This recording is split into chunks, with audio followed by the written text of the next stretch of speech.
I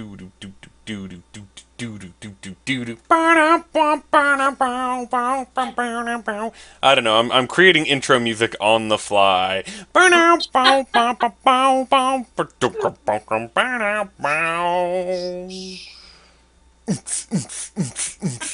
we go to the remix, and then we drop the bass and go dubstep, right?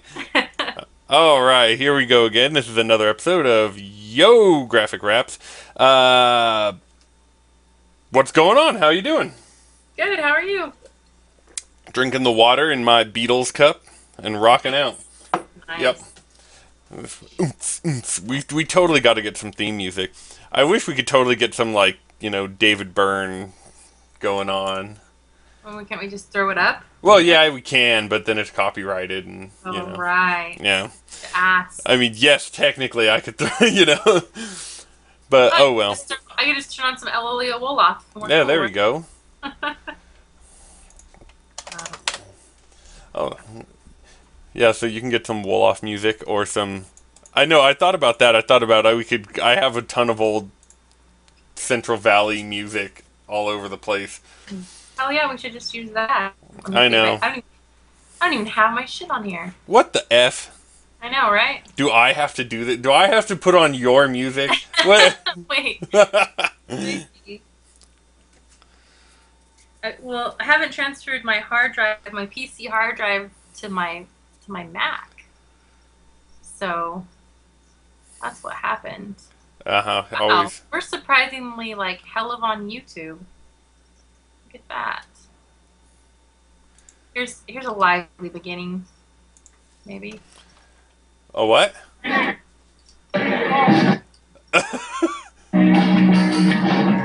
Wait.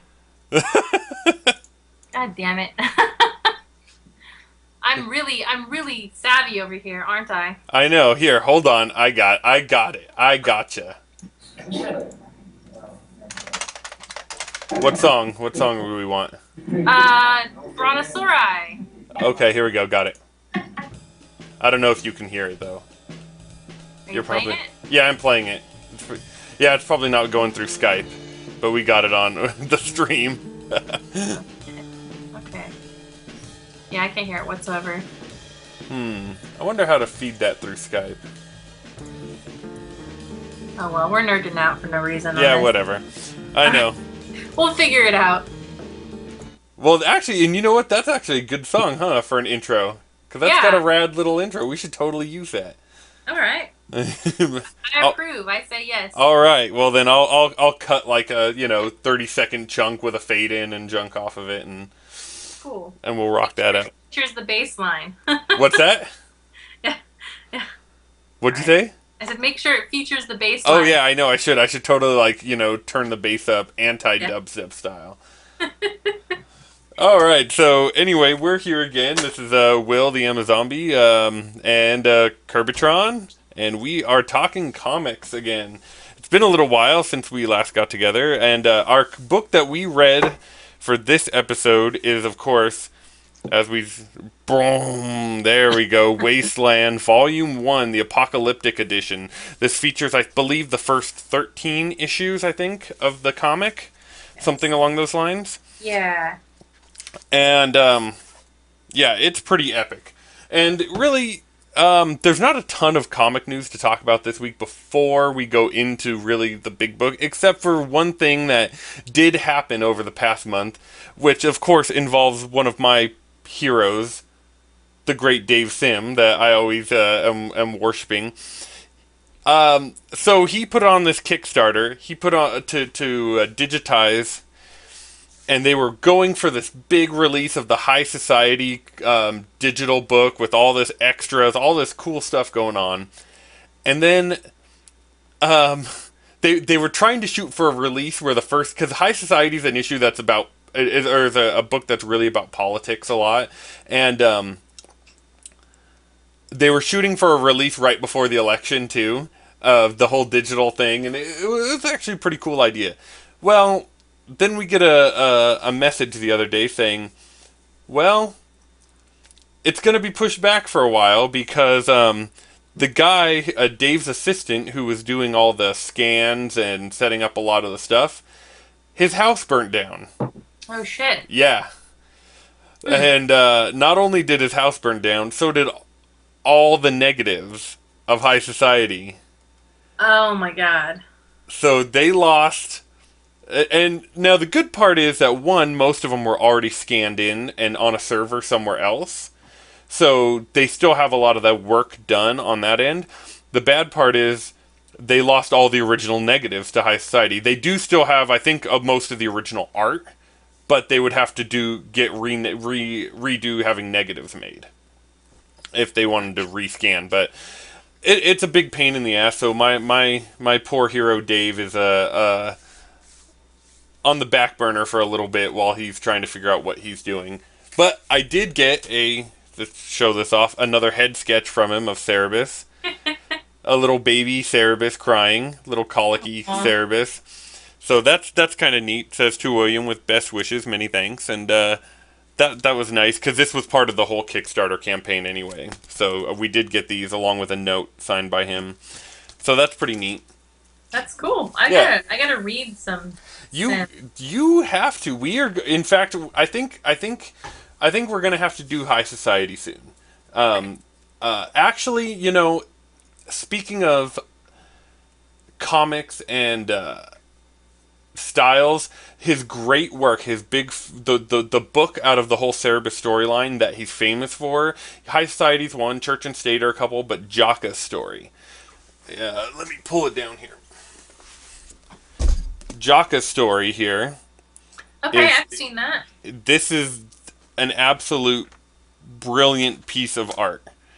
Now, it's a little difficult to understand out of the context of the whole story if you haven't, some of it doesn't quite make sense if you haven't read all the books before. But the way that he put the story together here is just, utterly amazing. His work is, not only is he like the best cartoonist, he's still one of the best letterers in all of comics. And then he really uses form and style to start telling interesting parts of the story, different ways of showing pictures. It's a bold comment. I'm gonna have to see. Well, so you got to remember too that a lot of these early books all came out in the 80s, right? And at the time, no one was doing stuff like this. He's considered the godfather of indie comics, and he just really pushed the envelope. So we will get into that at some point. We'll get into Jaka's story or into High Society. Okay, I'm excited. All right, so on to Wasteland. So first of all, Wasteland, Antony, Johnston, and Christopher Mitten. Let's go a little bit more step by step. What were the first impressions? Like, let's say when you first started reading it. All right. Well, of course, I was advised this because that storyline I was working on. Mm-hmm. So, which post-apocalypse sort of, refugees recreating a world based on not understanding what happened with the past one and sort of like going back to tribal ways and everything. And so, okay, I like it. What's curious to me is like the slang and the lingo. Mm-hmm. As an English student, it's always hard for me to accept that. So and it was hard for me actually in the beginning because the black and white. Yeah. And so, but he does some clever stuff with the black and white, like the whole like it's almost like, and I'm not sure what technique he uses, but the whole kind of like in and out of focus. Yep. So that makes it interesting. And then by the time I was halfway through it, I really didn't give a damn that it was in black and white because the story, the story had me. So, I was kind of in the same spot as you, at least when I first started it. Like I said, I'd read this a while back. It was good to get a reread because it helped me with reading into Volume 2 also. But I was the same way that I wasn't turned off by the black and white because I read mostly black and white comics. It's about the same, but the lingo did catch me offhand, but not in a bad way. I always find it interesting when people create their own jargon in the books, in worlds, because to me it's like it adds so much to one. It forces us as the reader to figure out what they're talking about, right? And then it forces us to think about, why are these words this way, you know? I mean, I always associate it back to Clockwork Orange, right? I mean, is the famous book and movie with its own slang and jargon, right? And I always think of it like that, because what's really interesting is you see this world that he never actually says this in the book or in the movie, but they talk about, this world that's kind of, something bad happened, some kind of war or something. They kind of hint at this, and then you see this jargon that is all rooted in Russian words, right? So then you get this idea of this post-Cold War, there was some kind of maybe nuclear battle, and that led to this world. So I find that part really interesting myself. I will say that some of the verbiage they use in Wasteland here, while it adds to that, I just didn't like it. Yeah, I kind of felt the same way. I just thought it was a little weak, right? Yeah. Like they could have been more creative with it. Yeah, okay, so I have to totally agree with that, and one of the reasons I have to is because I struggle with it in Nowhere Land, because the idea of Nowhere Land is that it's like post-apocalypse in the Central Valley, and that okay, so there's what happens is taint in the water from Castle Air Force Base, and people start mutating, and they either mutate or they die. And by this point, it's like so far in the future that California has broken away from the rest of the United States, and there's sort of like this government, that system that will be revealed like way later. But to control the situation, they set up a bombing that happens, a biological sort of like hazard sort of thing that happens, and they kind of completely, they don't want the rest of the world to know about the mutations. Sure. So of course, they take all of basically California except for the Los Angeles, San Diego area. They take all of California and basically like put it under military control.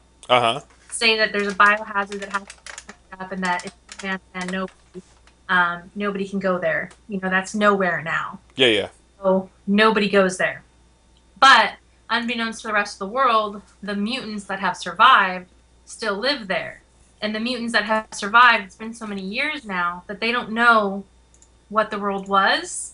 Sure. And that there's a world outside. But they do know that they're under control by these sort of military characters that actually start becoming warped in that land. And they're like this gang called the Vultures. Anyways, blah, blah, blah, blah. I'm dealing with like these characters that live in downtown Merced, that are mutated. And I gave them a sort of like Okie type slang that some of my older family has. But the thing is that when you're not immersed in that language yourself, and you're taking liberties like giving them slang and giving them the sort of accent and the what's it called? Not diction? I guess diction. Mm-hmm. Like, if you don't do it right, if it doesn't have enough like motivation behind the way people live and why they'd even say that anyway, it doesn't make any sense. And they say goat shit a lot because I guess they're supposedly goat farmers. Yeah. But like, I don't know. It just that part didn't bother me. The goat references didn't bother me. But what did were all the way that they would like. Let me find an example here. Yeah, I mean, goat shit's a bad example, but yeah. I'm trying to. trying to find a good example here. But they would add the suffix age, like Yeah. like he's like I can't think of an exact example, but there's a number of them throughout the book, and at some points it just seemed too stressed, Yeah. like it didn't sound natural at all, and knowing their world, and I mean I'm not knocking their world. He did an amazing job creating this whole world, Yeah. but he didn't explain, like, there's not a connection between why they're using this type of speech Right. and their it's like, world. yeah, it's like At least nothing that we can see yet. right, and it seems like in this Old West sort of thing they've got going on in Providence, which is just happening in Providence, really. So you kind of think that you're in the Old West when you open up in Providence. Mm-hmm. Because they're saying stuff like tending the goats and, like these apostrophes, like without the G, without the E, Yeah. the. And so they have this sort of like, the same kind of thing, this sort of oaky, like southwestern American sort of country slang, but not fully committed. That bothered me. But then they left Providence and it seemed to kind of go away. It didn't seem to be in their diction anymore, which made it easier for me to read it, but then having to go like, why the hell aren't they speaking like that anymore? Yeah. But then again, I mean, it might have been, and while that's annoying, you got to remember this was serialized, and maybe they just, after a couple issues, decided to drop it, yeah, which, and it's fine, and I'm like, I'm not... it's annoying, though, in a book form, when you look at it in a complete piece, right? Yeah, and it's hell of something to learn from, so... Yeah. On that note, now we're kind of covering some of the negatives here, and while we're doing that, something that bothers me about the art. Again, I'm trying to be as I love the book, but we can talk about the good points when we're done talking. Yeah. So one thing that bothered me was the digital nature of the artwork. It was obviously done digitally, right? Which a lot of artwork is nowadays. Is this how they can do the in focus, out of focus? Yeah. Not to mention that, but also the digital lettering, like the word bubbles are perfect circles. Yeah. The letters are perfect, right? That on one, and it's not just this book. There's a lot of books like that now. Because it's cheaper and faster to do, right, than paying an actual letterer or having the artist form the wording themselves. Yeah. And it's understandable, but it kind of bothers me because I'm such an indie comics guy, right? That lettering to me is actually it's a really big part of the story, and I don't think it was done very well, especially in most digital most comics that do it digitally. I don't think I think that it's like it's there just to tell you what they're saying, but they don't do a very good job of expressing the emotion through the letters, or through the iconography of the lettering, if that makes sense. Yeah, and I wanted to ask you something because I don't know this. This is something where I'm ignorant. What is the purpose of when they're talking in a bubble that only a few words are bold? In bold. It's just it's just the way that they're trying to stress it. Like if you say it out loud, where the accent might be, or it could be it depends on the work, but it could also be that some people, when they read through these, they kind of read very quickly and skim over some of it. So it's to kind of catch attention on the important words, Normally, though, I at least from my point of view, I take it mostly to mean more of a stress, as if I said it out loud, So, like, here's an example. Like, he says, Doc, this is a slave compound with slave compound stressed, or in bold. Just looking at the book here. And so it's like, Doc, this... Yeah. You know, this the slave compound, like that's where he stresses, right? Yeah. So that's kind of the way I take it. Um, I suppose, I mean, just like anything else, you can take it how you want to take it, but that's at least from my point of view the intention that I think they're trying to get across. Okay, and you know what else is frustrating to me? Hmm. When you turn to the back of the book, right? Yeah. And even the front cover. I mean, my God, you know, like when I shit, come on. You're good. You're good. Over the other way. There you go. You're Oh. looking good. Don't worry. We got you. Yeah, right there. Right there. Perfect. That It's badass, right? fucking I amazing. know. Right? And so I saw that, you know, on the front cover, you know, with this beautiful red background and the gold lettering, and I thought there's going to be some badass art in there. And then there's not, except, you know, when you turn to the back, Yeah, the covers. and yeah, and you see these beautiful covers. I know. And then I think to myself, man, they really like okay, I can understand doing a comic in black and white. You know, and like how Grindel is black and white with flashes of red. Yeah, yeah. I can understand that. But when, you know, for like artistic integrity or value when the story is so beautiful and you want people to focus on the story or it gives some sort of like cinematic feel to it or something, you know, and I thought, well, maybe they did it all in black and white because they didn't want to paint the colors of the world. They weren't sure how the world was supposed to be colored or something. I don't know.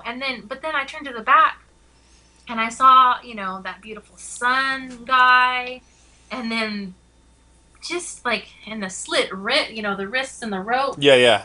you know, and I'm just like, they really did themselves a disservice for not making this colored. So, and in one level, I totally agree. Like, if it was in color, it'd probably look badass, right? If it was colored like these covers are colored, right?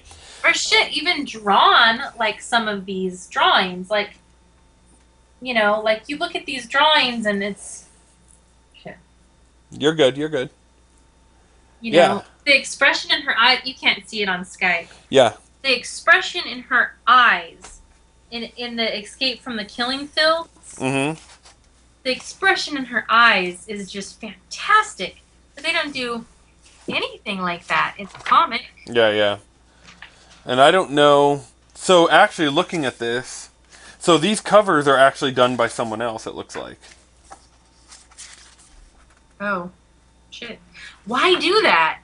So, and that brings an interesting point that along with the digital lettering, the almost too perfect bubbles that bothers me about a lot of newer comics, is the fact that that it is standard practice now to have a different person do the cover than the person who drew the comic, right? That's kind of like false advertising. Exactly, and then what bothers me on top of it is most comic shops now bag all their comics, and you're not generally going to open them to look inside until after you buy the comic, right? Right. So I did this like this was a few years ago. I was at a comic shop in Reno, and I saw there was an Iron Man comic. Now I'm not a big, huge reader of Iron Man or superhero comics in general, but it had such a fucking badass cover. I was like, this art looks amazing. Like I want to check this out. But then the art was, I mean, you open it up and it was that. If you have you ever, I'm sure you've seen like kids comics, right? That very kind of kids comics art style, or like yeah, kind of like bubbly and more very cartoony and very, you know. And it was, I was like, what the what is this? This isn't what I bought. I want what's on the cover, right? false advertising. Exactly. And that, while I think it's cool to have, like, let's say guest cover, or, you know, have someone do a different variant, I wish that they would show at least the style of art that's inside of that issue. Yeah. Yeah, I mean, yeah, that's what I'm talking about. I mean, that Wasteland cover, you know. I know. That. I know. I wanted this comic. That right there. And they cheapened the experience by doing that. So, But that's all right. I think, but on that note, I think that the art is actually really good in the comic. Um, I think that it's. I like that very kind of, but that it's me. I like that the style of art that looks almost like it's a sketch. You know, like it's unfinished. It's rough. Like we were speaking earlier before we came online about Jeff Lemire and like Sweet Tooth, right? Like Yeah. that kind of rough style. I really like that. But that rough style looks fantastic with color. You know? See, that's my thing. Well, I mean, because there's some awesome stuff that they do, but it doesn't Hmm. seem consistent. Like, shit. We got it. Yeah. Okay, that panel. Let me see if I can. You can barely see it. The panel where I think that's Doc. Yeah, the old man.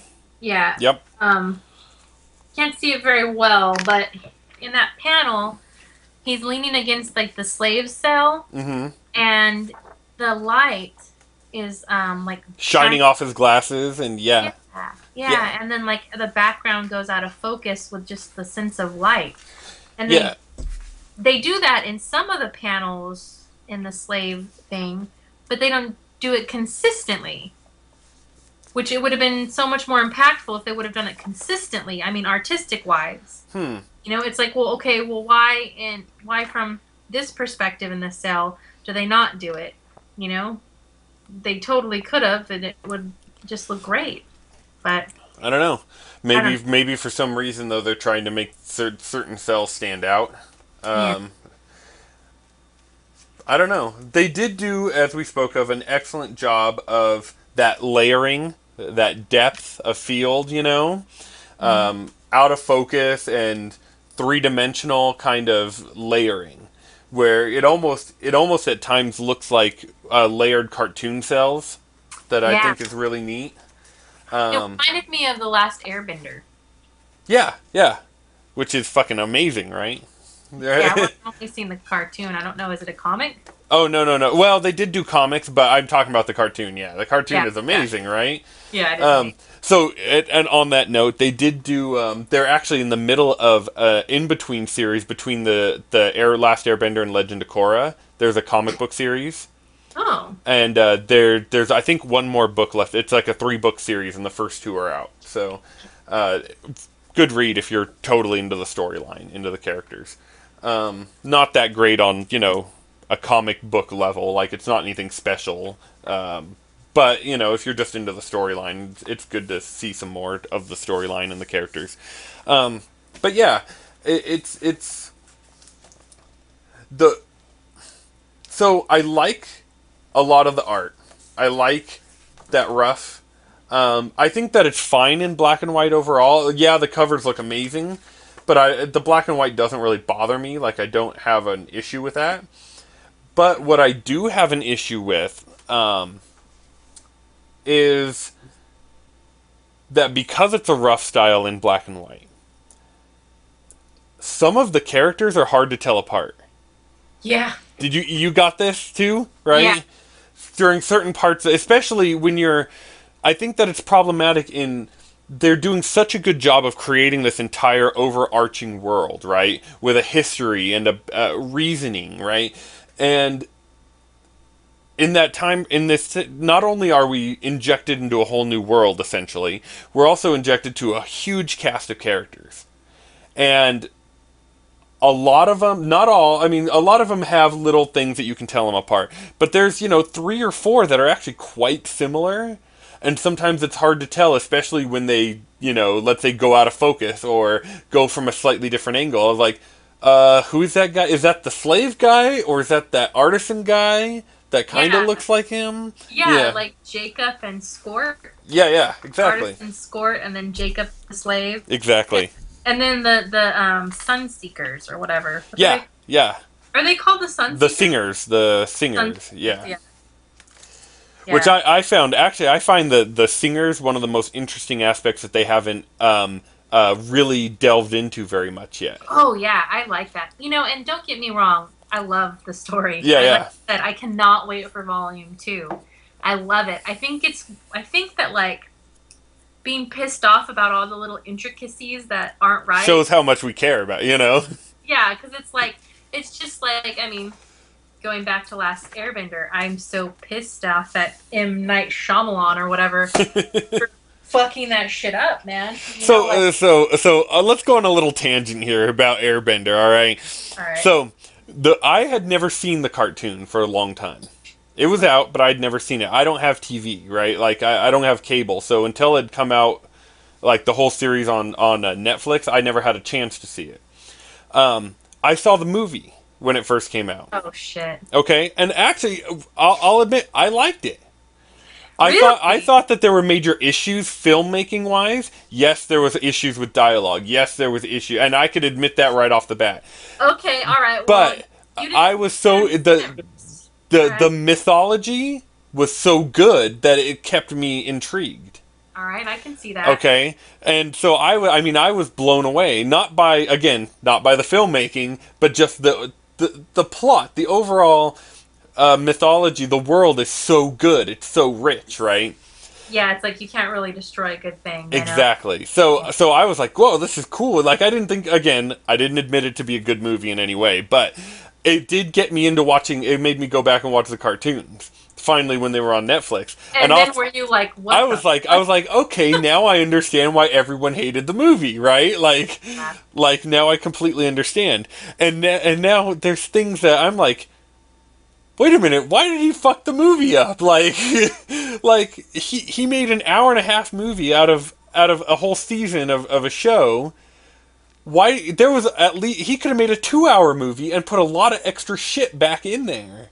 Yeah, and like what? I mean, like what is the point of fucking the characters up so bad? You know? Well, I mean, like the one thing that like Airbender does have going on is like really dynamic, fantastic characters. Mm-hmm. You know, and I can't remember the name of the brother, but Sokka. Sokka. Oh my god. Yeah. Sokka is supposed to be comic relief. Yeah. They didn't use him very well. But that was part of that. I think was just the horrible dialogue that the poor actors were given. You know, terrible. The dialogue was god awful. Like I was like, oh my gosh, this is bad. Yeah. But I feel bad because I mean. That movie actually has good actors in it, and they're given such shit dialogue. I mean, you had like Dev Patel as Prince Zuko. I mean, and he couldn't even talk. What happened to Iroh? I mean, yeah. What happened to Appa and Momo? Like that whole character. That's one of the best parts of the whole cartoon. Is those two. Like, I know. I don't know. It's painful after I had watched tried to go back and watch the movie. It's painful. But it's such a great. It is painful. It was really hard for me to watch the movie. I was like, oh my god. But it's such a great story that it's got somebody's. If it's not already in the works, like I'm sure we could get on the internet right now and find it being in the works somewhere, you know. But it's just like Planet of the Apes. Last night we were watching the Rise of the Planet of the Apes. Yeah. And I was like, I'm pretty sure they're gonna make a sequel to this. And Joey was like, there's no way. There's like how many Planet of the Apes movies? Yeah. Turns out there's 4 from the 60s. Yeah, the original series, yeah. Yeah, and then there's a TV series that was branched off of that. Mm-hmm. And then there's that terrible Mark Wahlberg, Tim Burton one. Yeah. And then... Which I'm going to defend that a little bit on the sense of, yes, I don't think it's, again, not a very... there's a lot of issues with it. But there are a few things that they did with it that I really did like. But I'll digress on that. All right. But anyway, there's that one, and then there's this one. So there's like 8 productions made, and they're working on a sequel for 2014. Did you like The Rise? I did. I liked The Rise. We got it on. We bought it on Blu-ray, and it was. I'm not. It's not a movie that I sit and put on often, but it's entertaining enough. They did a good enough job, I think. Yeah, they did. Oh my god, with the apes, like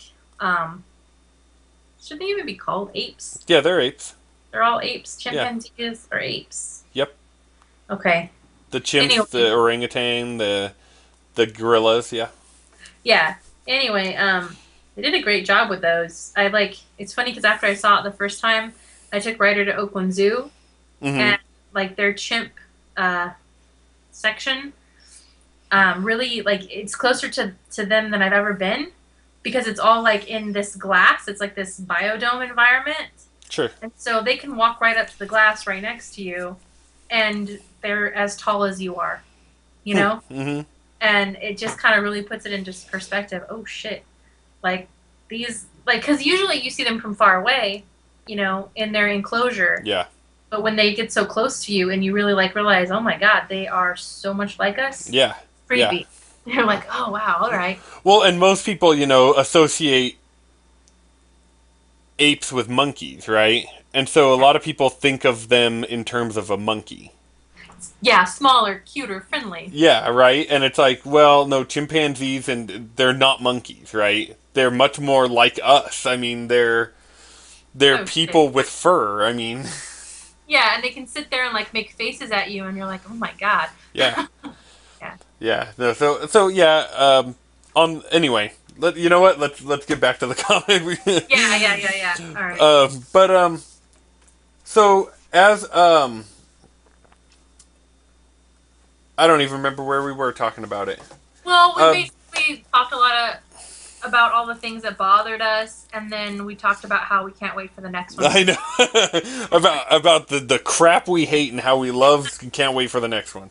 No, so yeah, he did a really good job overall. Like we spoke of world building, which is mentioned in I think it's in the foreword to volume 2. I think is where I read it, and it was written by the foreword was written by Warren Ellis, which I don't know how much Warren Ellis comics you've read or not.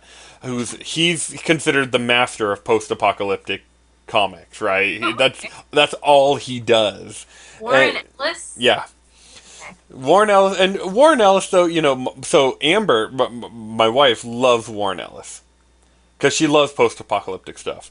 Oh, common. I personally, I think that he's fine. There's some of his works I love, but he's a lot of it's very much the same. Like it seems like it's kind of the same story over and over that he's kind of telling. But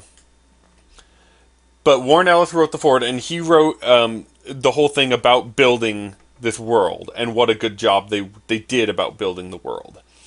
And that's what is very important, and that's what makes, I think, to me, great science fiction, great fantasy, great any kind of writing, is if there's a history there even before it's written down. World building. Yeah. Yes. Well, that's the idea of all writing, right? Is that you create, you show the tip of the iceberg, or you write the tip of the iceberg, but you show you show everything that you've written, like in simplistic terms, Yeah. Every character has a motivation that they'll never actually see in the panels, or never actually see on stage or read in the book. That's like the famous Kurt Vonnegut quote. Every character, give him something he wants, even if it's only a glass of water.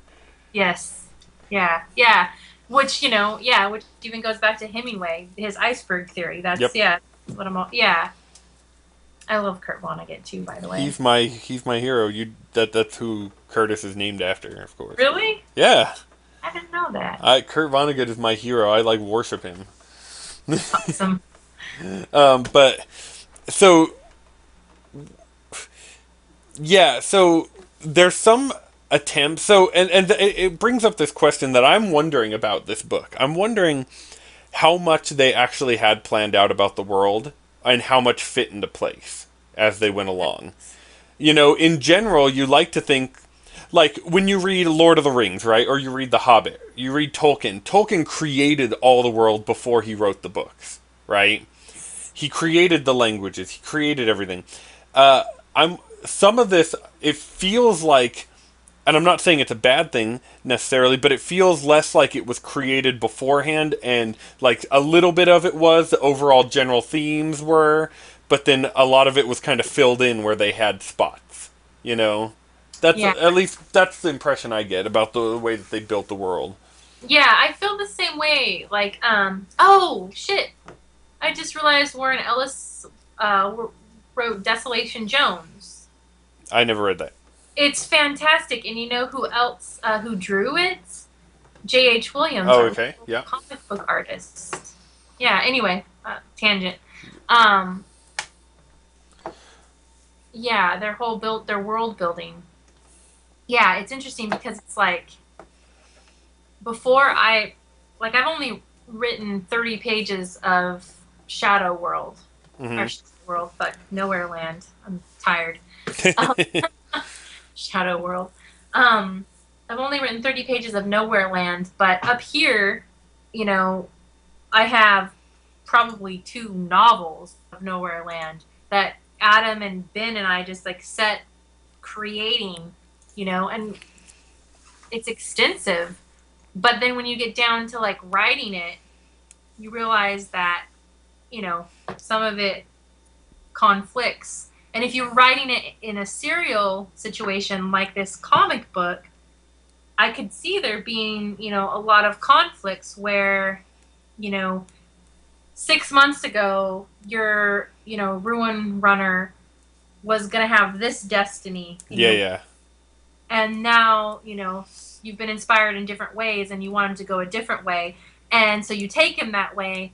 But then when you look back, it doesn't have the same consistency, which Yeah. is like you were talking about with addiction, you know? Mm-hmm. I can see that being complicated if you're putting out and then continuing to write. Yeah. And that's again, that just must be the problem or part of the issue with this medium, right? A serialized kind of medium like this. It's I mean, it's like it's the way that a lot of great writers wrote, but others didn't. Like we spoke of Tolkien. Tolkien didn't write in serializations, but Right. Charles Dickens did. So it was like some people have a better, I guess, knack for it, than others, or some people it's just the way they work. Um, Comics, though, is such an interesting style. I mean, on one level, he could have. This could be completely serialized. They could be essentially writing as they go. On another level, they could have written the entire first book and then serialized it off what was already written. You know what I mean? Right. But I'm not honestly sure. I don't know anything really about these 2 guys, Antony Johnston and Christopher Mitten. I've never seen their names except for with this book. And you want to know something interesting? I was showing this off to my friend George. Well, you know George, right? Kilaveris, Jariva. Yeah. I was showing this off to George, and he was looking at the art in the back and looking at the titles of each picture, Uh-huh. and he was like, "Oh, these are like Sister of Mercy albums." Huh. What he's like, "Are these guys gothic?" And yeah, I was like, "I have no idea. I have no idea who these guys are." Yeah. He was like, "Yeah, these are album and song titles." So I'm wondering. Let me see, like.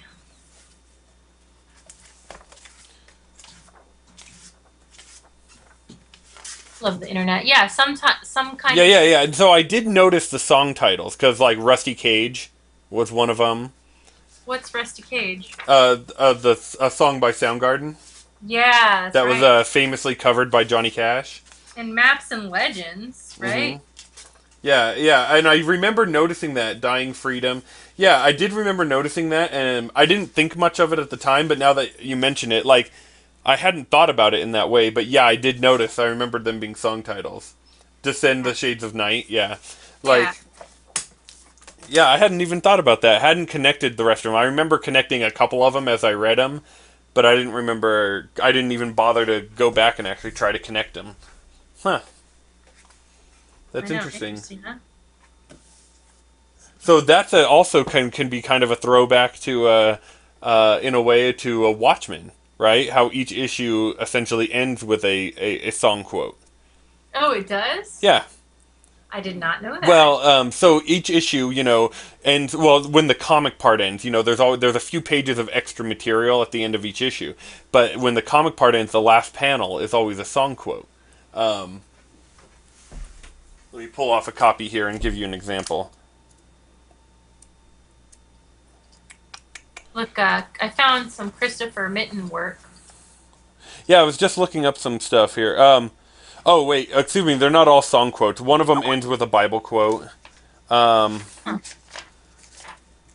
but I know a couple of them are song quotes. This one's one of them ends with a Nietzsche quote. Okay, so I was remembering though. I think a couple of them end with Bob Dylan quotes. So it's just essentially famous quotes it ends with. Yeah, yeah. But I was thinking it was more than it is. I was thinking it was more songs than it actually is. It appears. Um, but yeah, I was just looking up this Antony Johnston, and he did Courtyard with Alan Moore. Huh. Um, Not much else that I've read here. I've heard of a couple of these. 3 Days in Europe.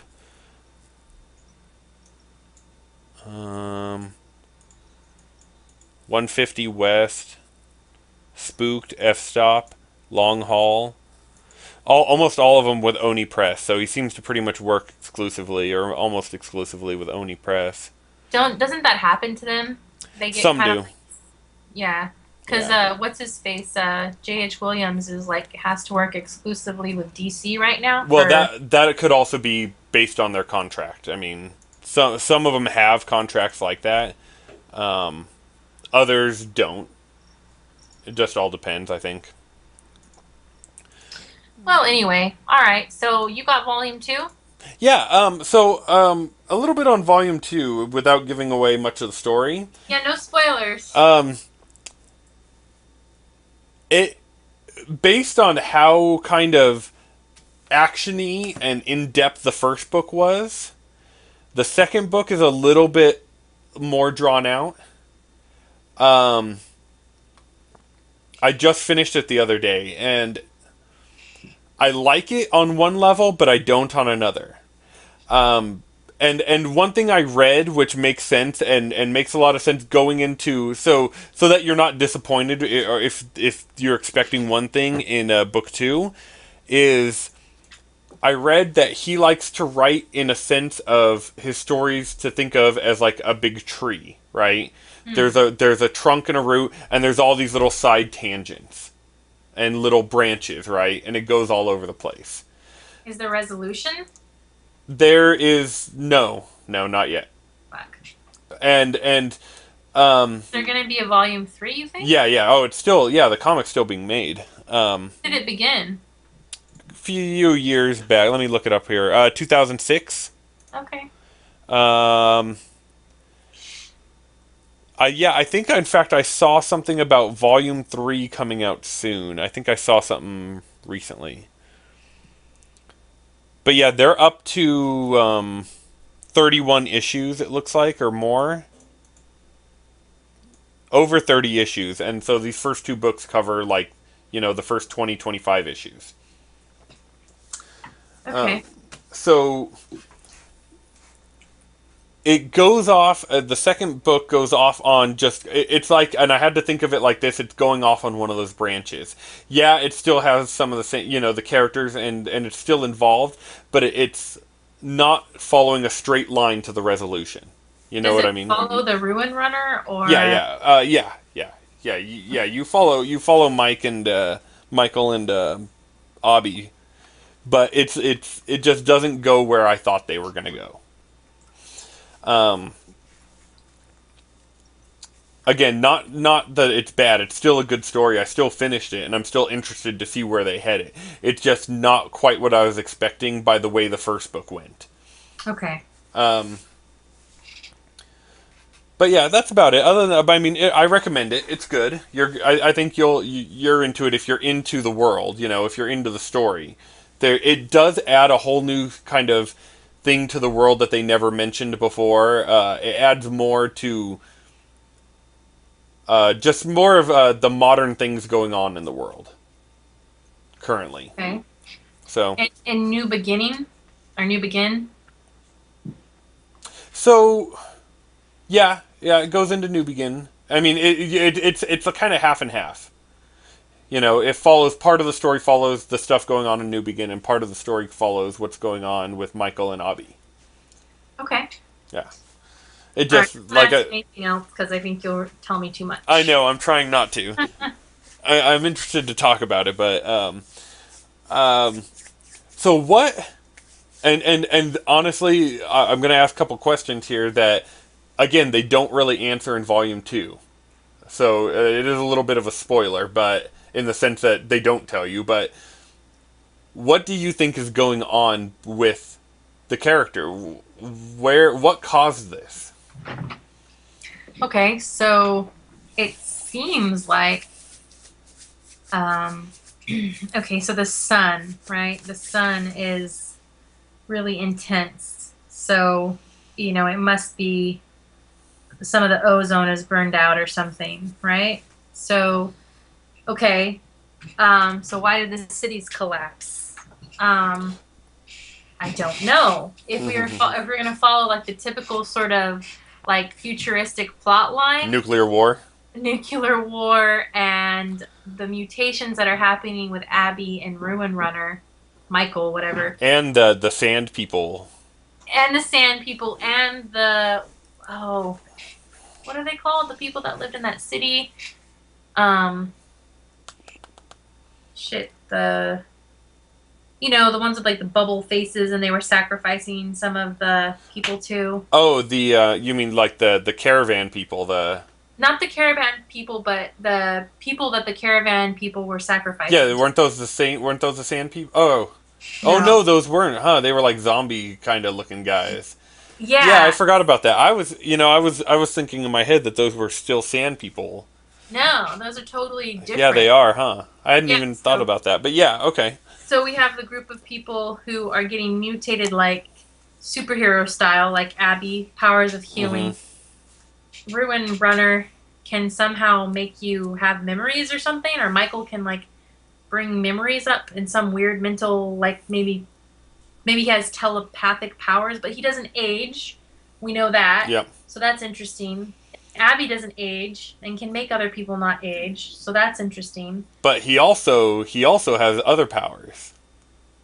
What, it seems like he does, but I haven't seen what yet. Didn't he bust the chains in the slave? Yeah. Or the locks? That's what I'm saying, like telepathic powers, Yeah, right? yeah. Because he can make you have memories, and he can, without touching things, affect them, right? Yep. So it seems like some Jean Grey shit. Yeah.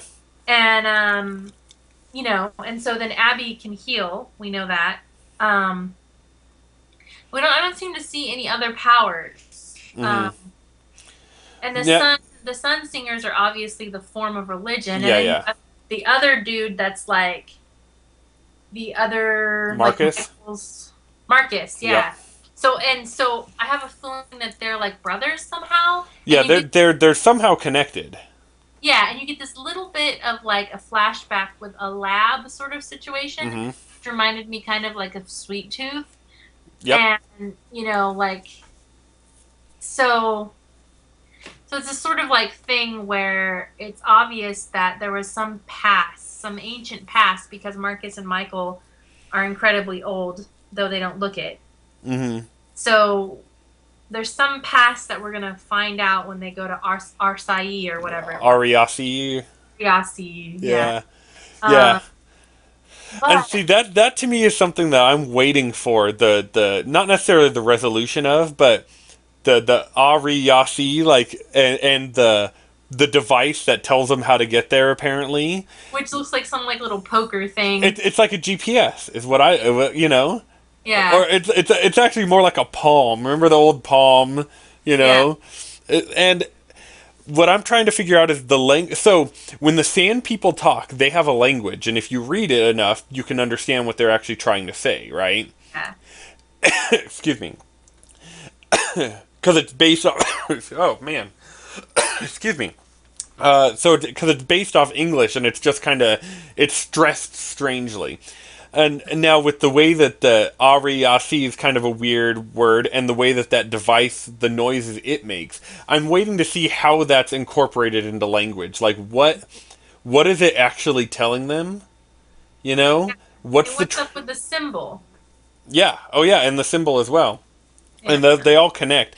And then what's weird is you have the religious people, the Sun Singers, and the Sunners, they call them, and they have what I found interesting, and they did a good job of not only creating the world, but creating the religion that made sense within that world, right? In a world of very, very few, very little rainfall, I mean, they're going to worship the sun. I mean, it's kind of interesting. But, Right. like, they see this Ariasi as, like, some kind of a heaven or something, some kind of a...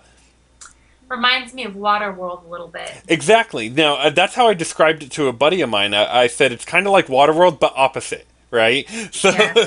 that's exactly the same. No water, and there's still that whole symbol thing, right? Where they're looking at a symbol and trying to seek the direction of some mythical place that has all the answers of happiness.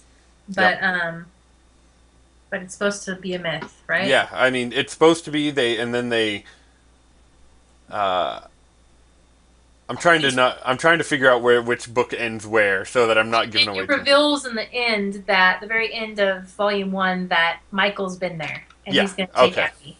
Yeah, yeah. So yeah, he has Keeps been saying there. you're not going to like it. And he kept saying that it didn't exist before that because he was trying to essentially talk them out of wanting to go there. Yeah, because it wasn't safe. Yeah. Yeah, you'll need to read book 2 because it does there is more to the story that I'm not going to tell you yet about not exactly what all has happened, but a little bit more into what Ariasi is, and whatnot. That's pretty interesting.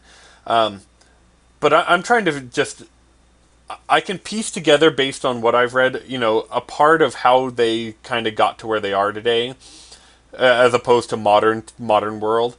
But there's still holes that I'm trying to figure out. Not, I wouldn't say plot holes, not like they failed, but they just haven't revealed yet.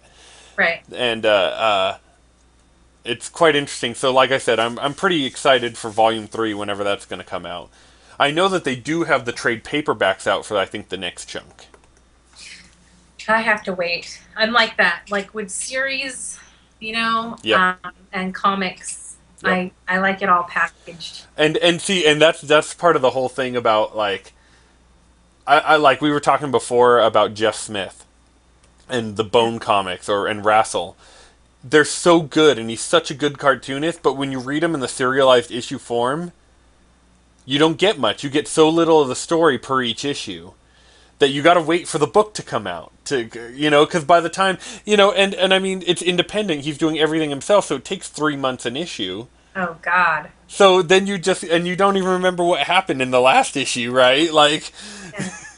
but Yeah, it's, I can't do that. I have no patience. nope. And so I literally still buy the issues and then just wait for the book to come out to read them. I think that's kind of what I'm doing with Batwoman. I like have the stack keeps getting bigger, and I still have not read past the first issue because, like, I keep thinking, man, I should have just I should have just waited. But I like the whole receiving and keeping them for Ryder when he's older. Yep. But I mean, that's part of the fun of comics. yeah. So, any other last words on Wasteland? That's it. What's our next book? What's our next? Well, since it's on your reading list already, we're going to do Blankets because it gives me an excuse to reread it for like the 50th time. And I love it, and we're going to read that, and we're going to talk about it because it's brilliant. Now, I'm really interested to hear. So I've tried to get Amber to read it, and she just never seemed interested.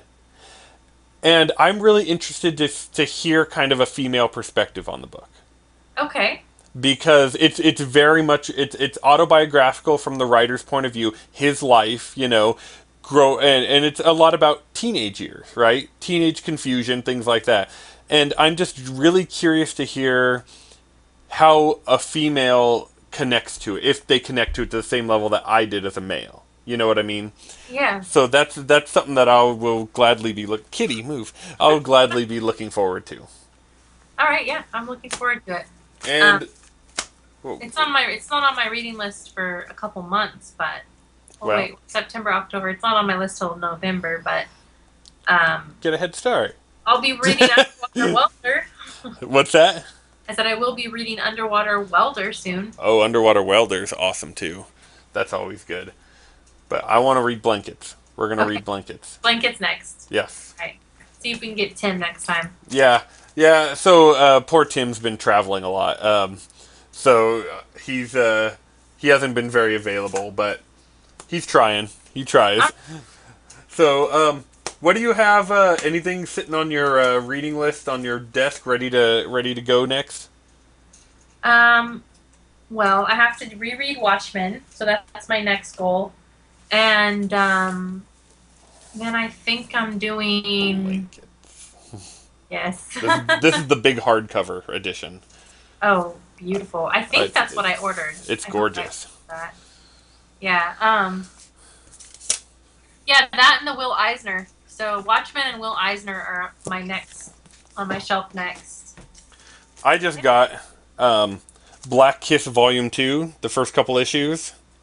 Nice. That looks fun. What is With that? so did you have you not? So Black Kiss Volume 1 was a comic that came out in the late '80s. Pretty controversial for its highly sexual nature and a bunch of other just very weird kind of subversive. Not like R. Crumb Zap comic style of subversive, but just kind of a weird, dark, sexual nature of the comic, right? Not to mention very graphic artwork. So he just came out with the guy who wrote it, Howard Chaykin, just came out with the second volume. And so the first couple issues of the second volume are out. Issue 1 and issue 2, or that's 1, and that's 2. Hey, you know what I wanted to ask you? Yeah, Female comic book artists, female comic book writers. yeah. Is there a good one in indie Oh, yeah. comics? Oh, yeah. There's a number of them. It depends on style that you like. The women in comics I found from my point of view are very stylistic, and there's some that I absolutely love and some that I don't, just because of their style. One that I would recommend if you're really interested in a good female comic is Fun Home, a book called Fun Home. By Allison. I can't remember her last name off the top of my head. Let me look it up. I just finished reading that recently. It's a graphic memoir. Allison Blechdel. Yeah, I see it. Yes, it's a very very good book. I just finished it recently.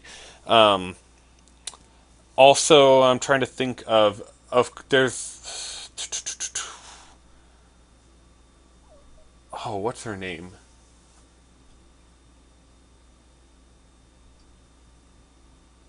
Oh, of course, like we talked about Marjan Strajabi and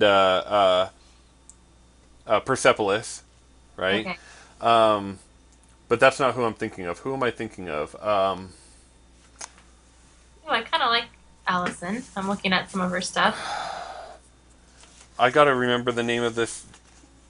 Linda Barry is very, very big. She's one of the big female indie comic writers. She does a bunch of shorts and various stuff. Linda Barry. L.Y. Linda L.Y. If you're going to look her up. I personally have read some of her stuff and found some of it interesting and other of it just kind of boring. She has her very, very specific style. So, Okay. she's really one of the big, big names. There's also the Carla Speed McNeil, who did Finder, is a big, famous kind of fantasy book called Finder that's been around for years and years. What's her last name? Carla Speed McNeil. McNeil. Got it. Yeah, her books again very stylistic. Her very kind of specific fantasy kind of style, you know. Um, but I mean, she's just another big name. So those are some good examples for it. Also, oh man, I'm trying to remember. There's a girl who wrote a comic that just came out a couple years ago that I've been meaning to read, and now I cannot remember for the life of me what it was called. Um, I will find it. Give me 1 second.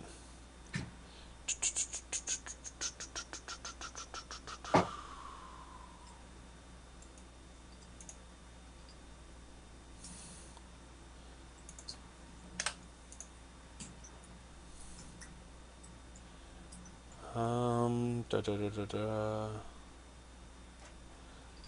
Trying to find. I had an interview with her, and that's how I first heard of this book. And now I'm trying to find that interview.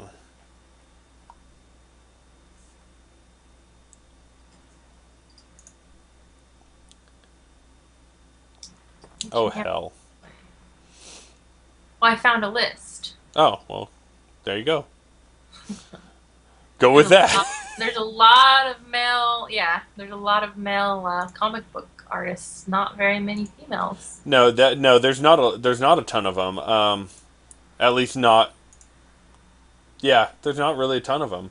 There are some female writers even in like DC and Marvel. Not that many artists or full on like creators. Without. Yeah. Oh, a lot of them just write for the supers. Yeah. Is what it looks like. Yep. Huh. I know like X-Men has a chick writer. Interesting. Okay. All right, that answers. But yeah, I'll find that name that okay. I was thinking of, but I can't find it off the top of my head. But also, what's really interesting is I don't know if you've ever read any Terry Moore, Strangers in Paradise or Echo or Rachel Rising. No. He's famous for all his books are kind of strong female lead characters. So it is kind of interesting. It's still, of course, a male perspective, but it's they're not just dumb chick leads, right? With big boobs and tight suits. So it's interesting if you're looking for different perspectives. Terry Moore is a good. Tim, in fact, is a huge Terry Moore fan. That's like his favorite comic book creator. So, all right. Well, then I think that's about it. That'll wrap us up. So, do you think? Speaking of how you have your reading list, do you think you can fit in blankets, or since you have to reread Watchmen, should we just cover Watchmen? That would be cool, covering Watchmen, because, besides my reading list for that class, I have screenplays I have to read. Yeah. I have to, write a 30-page screenplay. Oh. So. Well, then, okay. Let's do that, and that'll take a little bit of workload.